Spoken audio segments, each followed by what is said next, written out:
Assalamualaikum warahmatullahi wabarakatuh. Kita latih diri kita untuk banyak-banyak berdoa, banyak-banyak berzikir dalam perjalanan-perjalanan kita. Tak kiralah kita naik bas ke, kita mungkin naik taksi ke, naik kereta sendiri ke, naik motor ke, kita naik kapal terbang ke, kita naik kapal laut ke, kapal selam ke, naik kereta api.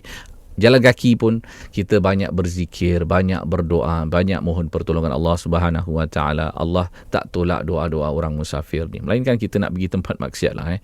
Namun kita tahu kita ada peluang untuk dengar lagu, kita tengok komputer best lah ni, apa benda ni. Dalam kapal terbang ada macam-macam yang boleh kita buat main. Kita tengok, nonton satu filem lepas satu filem. Akhirnya kita rugi peluang untuk berdoa kepada Allah Subhanahu Wa Taala. Doa kita mustajab. Kita duduk dalam jam berjam-jam, rugi kita maki hamun orang potong kita.